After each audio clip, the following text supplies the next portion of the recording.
Hapa volleyball pia mambo ya sex kabla ya mechi. Hivyo pia kwa sababu nguvu inatumika ni ile inayotumika kwa football hata. So wewe unasema kwamba no sex before a match. Inachukua muda gani? Labda how many hours? Wacha niseme kwa kinagobaga ya kwamba kama lazima iwe ni ile mkuki moja tu.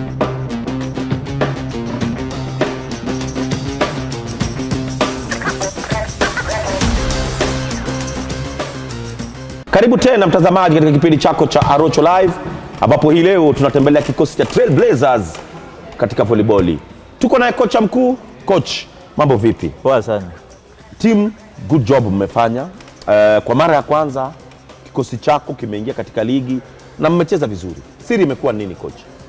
Siri imekuwa kwa preparation zetu. Tumeandaa timu vizuri. Recruitment pia tulifanya vizuri. Tulifanya wachezaji wenye wako na uzoefu na ile experience inatakana ya kutosha. Unaongea kuhusu experience. Yes. Kidogo tu kwa faida ya mtazamaji. Wewe kama kocha mkuu, historia gani unayo katika volleyball? Mimi mwanzo nimekuwa mchezaji wa ligi. Ndio. Kuanzia mwaka wa 1999 nimekuwa na timu ya KCB hadi KCB. Nipe uzito coach, nipe uzito. Asante. Sasa nimecheza both local and international competitions. Okay. Mwaka wa 2010 nikahang boots. Okay. Nikaingia katika uwanja wa coaching. Nikaenda masomo. Mwaka wa 2012 nikaanza na timu ya Cooperative Bank, timu ya wanaume. Umekuwa kocha Cooperative Bank? Nimekuwa na Cooperative Bank mpaka mwaka wa 2017 wakati walikosa sponsorship. Ndio. Timu ya taifa nimecoach mwaka wa 2015. Wow. Timu ya taifa 2015 ya wanaume. Tumeenda pale Rwanda kutafuta tikiti ya kwenda All African Games, ingawaje hatukufaulu. Ndio. Tumerudi pale Egypt tena kutafuta tikiti ya kwenda World Championship, hatukufaulu. Sasa baadaye kutoka 2017 nimekaa mpaka tena 2021. Okay. Ndio nikapata timu ya Trailblazers. Siri ya Trailblazers ni nini? Umeongea kuhusu mazoezi na vile mlivyofanya recruitment, lakini inakuwaje mara ya kwanza na mnacheza vilivyocheza? Lazima kuwe na siri tofauti. Tumefanya vitu vitofauti. Maana hii ndio timu ya kwanza imekuwa na wale tunaita strength and conditioning coaches. Hawa strength and conditioning coach ni makocha aina gani? Ni kwa faida ya mtazamaji. Wanashughulikia mwili ya mchezaji iwe tayari kufanya zile techniques za volleyball. Okay. Kwa hivyo wanatengeneza misuli, wananyorosha misuli, mgongo, so that mchezaji akiwa kiwanjani ako sawa. Okay. Wanafanya injury prevention so that we minimize on the injuries zile tunakuwa nao. So hiyo ndio timu kubwa imefanya kazi yangu imekuwa rahisi kama kocha mkuu. Okay. Hapo mbeleni unapata makocha wengi ndio wanafanya hizi vitu zote, lakini hizo ujuzi ni tofauti. Okay. Sasa ukipata wale wamesomea, okay, wamenisaidia sana katika hii timu yangu. Kwa hivyo mimi nikiingia uwanjani ni techniques. Okay. Inakuwa ni kazi rahisi kwangu. Volleyball hapa Kenya mara nyingi tunaona wanadada ndio wananawiri. Sijui sababu hii ni gani, kwa sababu tumeona kama ni timu ya taifa ni wanadada, kama ni vilabu ambavyo vinacheza vizuri hapa Kenya ni wanadada. Hapa utasema vipi? Kuna mtindo Kenya, sio kwa mchezo peke yake, ya kwamba wataki kufuatilia wakati bado unajenga. Okay. Lakini wakati unapata success wanakufuatilia. So timu ya wanaume kwa sasa haijapata ile success inatakana. Hii ni kwa sababu hata youth programs unaona hatuna. Okay. Na hapo ndio mambo inaanzia. Iwapo umetengeneza youth program vizuri, utapata hata national team inapata wachezaji wenye wako na techniques zile zinatakana. Okay. Kwa sasa unapata kama mimi nimekuwa mkufunzi wa national team, unapata umepewa siku 20 ama siku 30 ya kutrain. 20 days unatumia unafundisha techniques ambayo zingefundishwa kwa youth program. Okay. Sasa hapo ndio unapata tunarudi nyuma kwa sababu time ya kutrain ni kidogo, zile vitu tunafaa kufanya ni ziko mingi. Yeah. So unapata timu ya wanaume haijafikia ile kiwango inatakana, lakini tunaelekea hapo maana vitu zimeanza kuchange. Okay. Wakati timu ya Trailblazers imekuja, tumefanya number of seminars. Okay. Na tumeinvite strength and conditioning coaches wetu kufunza hao makocha wengine. Okay. Kwa hivyo vitu zinaenda zikibadilika, and in the near future we will see a different game ya wanaume. Nikimalizana na wewe coach, sijui kama kwa kandanda kuna kitu wanasema kabla ya mechi mtu hawezi enda kurusha roho na mkewe ama na mwanadada. Hapa volleyball pia mambo ya sex kabla ya mechi? Hivyo pia, kwa sababu nguvu inatumika ni ile inayotumika kwa football. Hata so wewe unasema kwamba no sex before a match. Inachukua muda gani? Labda how many hours? Wacha niseme kwa kinagobaga ya kwamba kama lazima iwe ni ile mkuki moja tu, alafu unapiga mshale moja alafu unatulia. Unamsikia kocha anasema kabla ya mechi kama mbaya zaidi mshale moja tu imetoka. Asante sana coach. Tumemaliza na ukufunzi. Amesema one shot before the game kama ni lazima. Nataka sasa tumtafute nahodha atueleze naye kiwanjani mambo vipi. Tuko nawe. Na mtazamaji, kama nilivyokujuza niko na nahodha Trailblazers. Hamadi, karibu sana. Yes, asante sana. Hamadi, ulianzaje kucheza volleyball kabla tujaingia kwa Trailblazers? Volleyball nilianza kucheza nikiwa miaka 14. Ukiwa primary? Nikiwa primary. Aya, primary pia kuna volleyball? Ilikuwa kwa sababu kule nilipokuwa ilikuwa bonde la ufa, Rift Valley. Okay, Rift Valley. So huko ni source ya volleyball, ni kama where they source players. Okay. Yeah, so kwanza kule shule yetu ilikuwa pia na Wanandi. Shule gani hiyo jamani? Coloch Baptist Academy. Coloch Baptist Academy. Umesema iko wapi? Iko Nandi County. Nandi County. Yeah. Aha. So kule kulikuwa na volleyball. Sasa hata at divisional levels ungedhani ni national pale kama okay. So attraction ni kubwa na watu interest iko kubwa sana. Kabisa. Okay. Na Hamadi, volleyball imefanya nini kwa maisha yako kabla tuingie kwa timu yako hii? Manake everybody has a story. Yeah. Story yako na volleyball, how imebadilisha ama kuboresha maisha yako? Ya kwanza kabisa, volleyball imenipa nafasi kufanya na makampuni fulani kazi. Pia nimeweza kusafiri nje. Okay. Yeah. Hiyo kazi si kampuni moja tu. Kuna moja Pwani Oil, kuna ingine KCA. Umekuwa Pwani Oil? Juu ya volleyball. Okay. Unapata kampuni itaka kuanzisha volleyball lakini haina timu. Okay. Sasa ukienda kule na uko na makaratasi pia ya masomo, inakuwa ni kama a backup. Okay. Besides talent. Lakini volleyball so in a way imekupatia mpaka kazi. Lakini waliangalia boli kwanza au kuangalia makaratasi. Ni volleyball ndio ilikupatia kazi hiyo. Turudi hapa kwa timu yako ya Trailblazers. First time in the league, mumeperform vizuri. Kwa mtizamo wako kama mchezaji, what is the secret? The secret ilikuwa behind every emerging being an alarm in the street. Okay. Ni hard work. And then another one, because we have coaches who have already played this league before. Okay. So they just add some few skills. Ambapo when you perfect it, we find that it works. Okay. Yeah.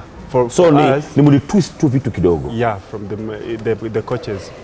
Okay. Yeah. Tukimalizia Hamadi. Nimeuliza coach, pia wewe nataka nikuulize. Sex before a game. Unasemaje? Katika football it's not allowed. Yeah. Volleyball sijui kama mchezaji unaweza enda kuninio kabla. It works with different people. Okay. But so in a way it depends on the individual. It is individual, yeah. Okay. Because our coach says one shot before the game. Actually, one shot before the game is okay. So okay. Pia wewe umekubali kwamba one shot before the game. I salute that.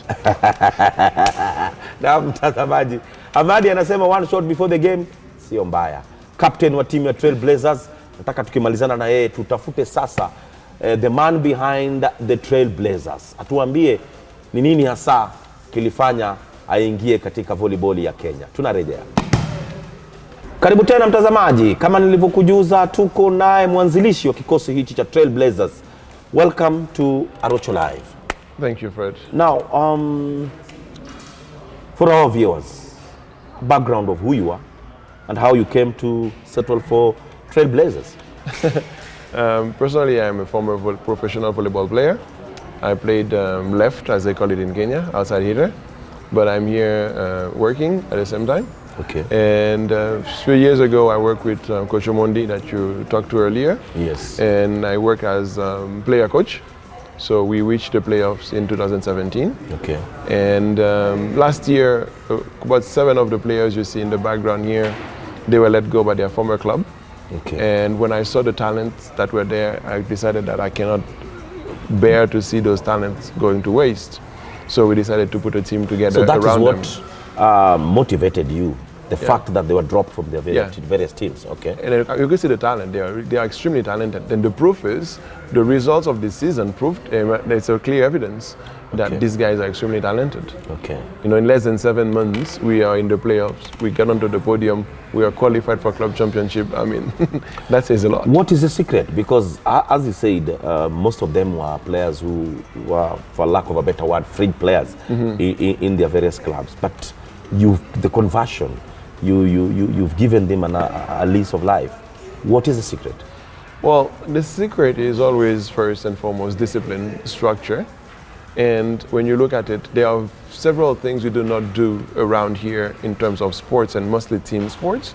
We do not look at team psychologists for the mental health of the athletes. We do not look at how we can supplement their nutrition, because the athlete uses a lot of energy, a lot of, they develop the muscles, you need proteins, which we don't get enough in our food. We may eat a lot of meat, but not enough protein because our meats are overcooked. Right. You also look at what they are doing in the background now. It's a functional screening. We are assessing the weaknesses and the inefficiencies or deficiencies in their body's musculoskeletal functions, trying to see then how we can fix that. Okay. And today we also have around the nutritionist that is there. We are doing a full body scan, body assessment to understand their body fat, body muscle mass, bone density, and trying to know how we can address these matters on a player by player level. But again, if you don't do these, you can want to do all the strength and conditioning you want, but it won't work because you need to know how strong their bodies are and which part of the body need better attention. For instance, some of them, they are required to come half an hour before the other group, before the general group, or they stay half an hour after the training with of the full group, so they can do specific training to strengthen the weaknesses we have assessed. So in a nutshell, what you're saying is that you as trailblazers did things slightly different to achieve what you achieved. Absolutely. We have to, because these are international standards. If you go to any team, any sports in the world, whether it's Man United, whether it's Modena, Volleyball, where Chicago Bulls or San Antonio, or the Golden State Warriors, these are all aspects of an athlete that they look at. There's no compromise on that one. The sooner you compromise on that, the less performance you have. Okay. So what is the future of the team now that you've qualified for the Africa Championships? What is the future of the Trailblazers? Well, the future is very, very bright. But right now, as we discussed, I mentioned it earlier, a few people, we are looking for sponsorship to give better opportunities and better framework support to the players, you know. So because now going to Africa Cup Championship is one thing. We are qualified, yes, well and good. Now we have to make that trip. That trip is not a cheap trip, you know. So these are the things we are looking at right now, and eventually one of the things we are looking at in terms of future of the club is to have the ladies team up and running as well. Wow. But again, finances must be up to par with the project. But now at the moment we are focusing on this part of the project, but hopefully when we get the support we are looking for, we definitely will expand to that side as well. Okay, now that you've been in Kenyan volleyball for some time, why do you think, I need your response, a very honest response on this. Why do you think the ladies volleyball team is performing far much better than the men's volleyball team? There are several aspects to it. First of all, in Kenya, your volleyball ladies team is more encouraging to the players, to the athletes, because the players are having, in many case scenarios, they have better remuneration. Okay. You know, and so the motivation is there. Yes, the motivation is there. Second, the level of competition on the continent, Kenya has probably 2 teams max that can definitely give them challenge, and one at least of them they will always beat, or they will struggle but they will beat. So they always have the opportunity to finish in top 2. Whereas on the men's side, it's a much more complicated scenario. Like, look at it right now as the World Championship is happening. You have Egypt, you had Tunisia and Cameroon that were the African representatives at the World Championship.